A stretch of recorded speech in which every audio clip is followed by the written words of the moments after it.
আমাদের এই সুন্দর পৃথিবীতে অনেক অত্যাচারী শাসকের শাসন করার রেকর্ড আছে অতীতে। তার ভিতর চেঙ্গিস খান, তারপরে তাকিয়াদারি, তৈমুল্লং, ইত্যাদি। তো এটা সময় এক এক সময় এক এক ধরনের শাসকের আবির্ভাব পৃথিবীতে হয়। মুসলিম টুসলিম কতজন আছে। তো এই যে আমাদের দেশে আগামীতে শাসক হওয়ার পথে জনাব তারেক রহমান, উনি ওই 2001 থেকে 6 সালে শাসন করছিল, তখন তো বাংলাদেশ পুরো বাংলাদেশ আতঙ্ক। আচ্ছা, এখন আবার শাসক আসতেছে 26-27 সালে। তো তারেক যে শাসক হওয়া, এটা কি আমার তৈরি করা বা আমাদের তৈরি করা, আমাদের কারো তৈরি করা? না, তারেক জিয়াকে শাসক হিসেবে নির্বাচন করা আছে আল্লাহর ফয়সালা, তাই না? সম্ভবত এখন হয় নাই। তারেক জিয়া শাসক হওয়া কি আল্লাহর ফয়সালা, আল্লাহর সিদ্ধান্ত। আচ্ছা, শেখ হাসিনা, সাইমা ওয়াজেদ পুতুল প্রধানমন্ত্রী না হওয়া, এটা কার সিদ্ধান্ত? আল্লাহর সিদ্ধান্ত। আচ্ছা, এখন তারেক জিয়া প্রধানমন্ত্রী হবে বা শাসক হবে, এখন এই দুঃখে কি আমি কান দেবো, কান্নাকাটি করবো? আমার তো এখন কান্দান লাগবো। তারকে আমি শাসক হবো। তারকে আমি শেখ হাসিনাকে 20-25 বছর ক্ষমতা থাকবো। আমি বলে এই জন্য কান দেবো। তারেক যে শাসক হবো কেন, আমি কেন কান দিব? শেখ হাসিনা প্রধানমন্ত্রী হইতে পারবে নাকি সাইমা ওয়াজেদ পুতুল, সেই জন্য আমি কেন কান্নাকাটি করবো? এগুলো যুক্তি আমার কাছে নেই। কারণ কি, গত 15-16 বছর যাবৎ আমি শেখ হাসিনা থেকে কোনো উপকার পাই নাই, কোনো সুবিধা নেই শেখ হাসিনার কাছ থেকে। ইনফ্যাক্ট আমাদের লাইফে নাই শেখ হাসিনা সরকার থেকে। তবে আমরা নাসিম সাহেবের এলাকায় থাকি। তো নাসিম লীগ, এখানে আবার কিছু কৃতজ্ঞতা জায়গা আছে, এখানে থাকি, বন্ধু বান্ধব থেকে শুরু করে সব। আর নাসিম সাহেবের সাথে শেখ হাসিনার দূরত্ব আছে। আমি একটা জনসভায় শুনছিলাম, নাসিম সাহেব বলছিল যে আমি চাইলে আমি নিজে প্রধানমন্ত্রী হতে পারতাম, বা আমরা প্রধানমন্ত্রী হতে পারি। তার স্পষ্ট একটা বিভক্তি আছে নাসিম লীগের সাথে কেন্দ্রীয় শেখ হাসিনার আওয়ামী লীগের। তার কারণে আমরা আসলে নাসিম লীগ করি বা নাসিম লীগে ভোট দিছি, নাসিম সাহেবকে ভোট দিছি, শেখ হাসিনার সাথে আমাদের একটা দূরত্ব আছে। তাই আগামীতে তারেক জিয়া এসে শেখ হাসিনার মতো পলিসি ইউজ করে 20-25 বছর ক্ষমতা থাকাটা তো স্বাভাবিক, তাই না? শেখ হাসিনা যেভাবে আমাদের নিয়ন্ত্রণ করে 15-16 বছর ক্ষমতায় ছিল, আগামীতে তারেক জিয়া সাহেব একই পলিসি ইউজ করে 20-25 বছর ক্ষমতা থাকবে, এটা কিন্তু একটা স্বাভাবিক, মানুষের মাথায় একটা সুন্দরভাবে বুঝতেছে যে যেভাবে শেখ হাসিনা করে গেছে সেভাবে তারেক জিয়াও করবো, স্বাভাবিক। কারণ শেখ হাসিনার বিদেশি শক্তির প্রভাব আছে, তারেক জিয়ারও বিদেশি শক্তির প্রভাব আছে। আচ্ছা, এখন তারেক জিয়া কেন প্রধানমন্ত্রী হবে, আমি এখন আমাকে কান দিতে হবে? আরে আমার সারিন্দা রে, তাই না? সাইমা ওয়াজেদ পুতুল কেন প্রধানমন্ত্রী হইতে পারবেন না, সেই জন্য আমার কান দিতে হবে? আহারে, তাহলে আমি রিজেক্ট করতে থেকে পাবো, এরকম করলে তো চলে না। আমি তো এখন ইনকামও করতে পারি না, পড়াশোনা করতে পারি না, এই কয়েক বছরে, এত শেখ হাসিনা এই বছরগুলোতে কিছুই করতে পারিনি। তাহলে আমি এখন শেখ হাসিনা চাইবো পুতুলের জন্য কেন কান্নাকাটি করবো? আমি তো সাধারণ নাগরিক, আমি তো রাজনীতি কর্মী না, আমি ভোটার, নাসিম সাহেবের ভোটার ছিলাম। আমি এখন ইনকাম করব, হ্যাঁ, যেভাবে যেখানে যেখানে রিজেক্ট আছে সন্ধান করার চেষ্টা করবো ইনশাল্লাহ। আমার তো আসলে এতটা তারেক জিয়ার সাথে এতটা বার্গেনিং, শেখ হাসিনার কথায় বুদ্ধিমতে তো এতটা বার্গেনিং করা উচিত না। অথচ শেখ হাসিনা সাইমা ওয়াজেদ পুতুলের সাথে তো তারেক জিয়ার যৌন সম্পর্ক ঠিকই আছে, তাহলে আমি এত ঝামেলা করতে যাবো কেন? আমি সাইমা ওয়াজেদ পুতুলের জন্য কান্নাকাটি করতে যাবো?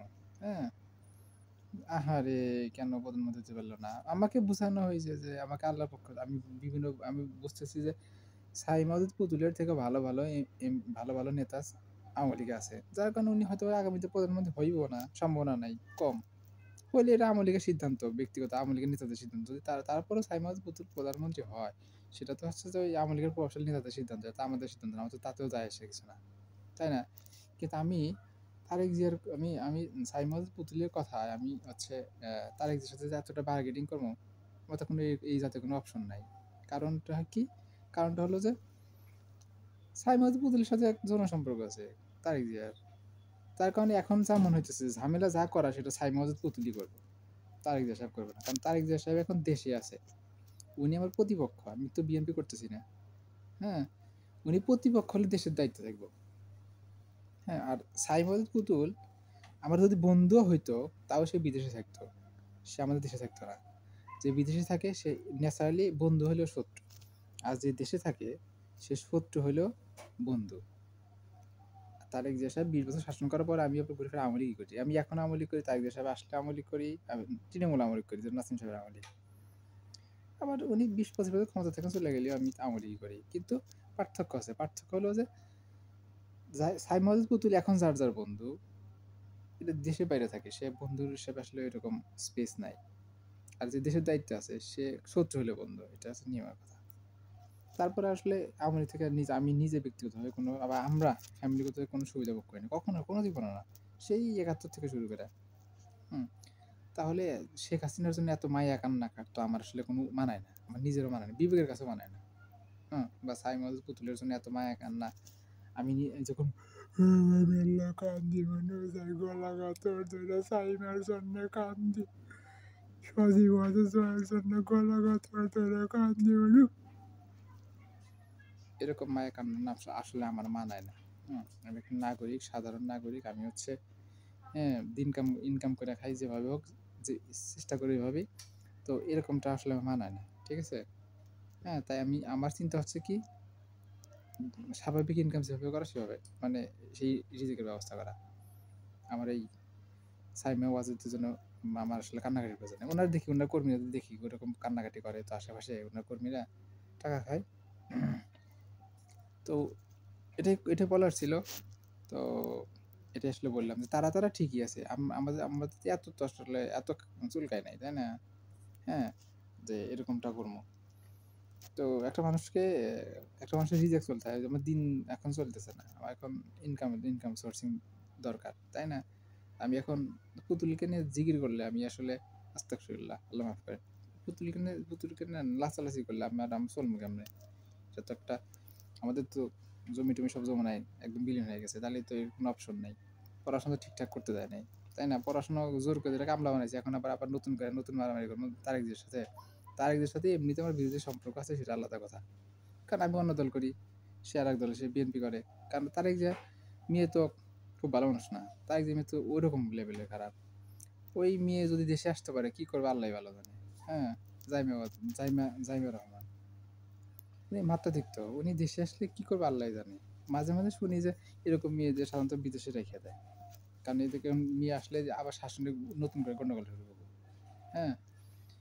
তো যাই হোক, কথা হলো কি যে তাদের জিনিস তারা ভালো জানে। হ্যাঁ? তার মেয়ে আসলে শাসনে গন্ডগোল করবে না কি করবে তারা ভালো জানে। তবে আমাদের যতটুকু মনে হয় মেয়েটা তো উচ্ছৃঙ্খল। কি করবে আল্লাহই জানে। এরকম মেয়ে সাধারণত বিদেশে রেখে আসার কথা ছিল। কারণ দেশে তো যদি দীর্ঘস্থায়ী শাসন করতে চায় তাহলে তো একরকম। এখন তারেক জিয়া সাহেবকে আল্লাহ পাক কি জন্য আমাদের কাছে মানে শাসক রূপে মানে আবির্ভাব করবে সেটা তো আমরা জানি না। সে অত্যাচারী শাসক হিসেবে কবুল করতে পারে, আবার ভালো শাসকও হতে পারে। এটা আল্লাহর ব্যাপার-স্যাপার। এটা আমরা এটাও জানি না যে তারেক জিয়া সাহেব কি শাসক হতে চলতেছে। এটা আমরা জানি না। অত্যাচারী শাসক হিসেবে কবুল করতে পারে আল্লাহ পাক, আবার ভালো শাসক হিসেবে কবুল করতে পারে। কারণ তাদের কিছু ভালো গুণ আছে যে মেগা স্ট্রাকচার করছে, যৌবনের সাথে ফার্স্ট কিছু করছে। তো আবার জঙ্গিবাদ উত্থান করছিল। এখন আগামীতে কি করব সেটাও জানি না। ভালো কিছু করতে পারে, খারাপ কিছু করতে পারে। যেটাই করো সেটা অবশ্যই আল্লাহর পক্ষ থেকে হবে, তাই না? কিন্তু আমাদের মানতে হবে। আমরা আল্লাহর কাছে দোয়া করি যে আল্লাহ আমাদের মানার মতো মানসিকতা দান করেন, আমিন। কারণ একটা শাসক খারাপ হতেই পারে। কিন্তু আমাদের মানার মতো মানসিকতা না থাকলে আমরা তো কোন জায়গায় চলতে পারবো না। কারণ যুগ ধরে মানুষ কত খারাপ শাসক মানে কত খারাপ শাসক পাল্লায় পড়ছে না, কত মানুষ আমরা নতুন না তো। তাই আসলে আমাদের এই সাইমাকে আবার নতুন করে ফিরে আসার কোনো যৌক্তিকতা কারণ নাই। এই এনসিপি প্রতিদিনই এই একটা করে নেতারা কি করে প্রতিদিনই সমালোচনা করে, আবার উনাকে নিয়ে আসার জন্য লাফালাফি করে। তাহলে সমালোচনা করার দরকার কি? উনি তো মানুষ মেরে গেছে, টাকা নিয়ে গেছে এই দেশ থেকে। উনার তো সারা জীবন চলার কথা। তো আপনি সাইমা ওয়াজেদ পুতুলকে আপনি সমালোচনা করে এই দেশে এনে লাভ কি করবেন? কি করবেন আপনি? আপনি উনার বিচারিত করবেন না। আপনি এসে আবার রাজনৈতিক দলের প্রধান বানাবেন। যাই হোক, সেটা যার যার ব্যক্তিগত ব্যাপার। শিক্ষিত মানুষ তারা, এনসিপি নেতারা, আমি মূর্খ মানুষ, আমারটা আমি বললাম। যে আমাদের আসলে এত এত এত মানে বেশি হয় নাই যে আমরা এত কান্নাকাটি করবো সাইমন পুতুলের কারণে। ঠিক আছে? ওকে।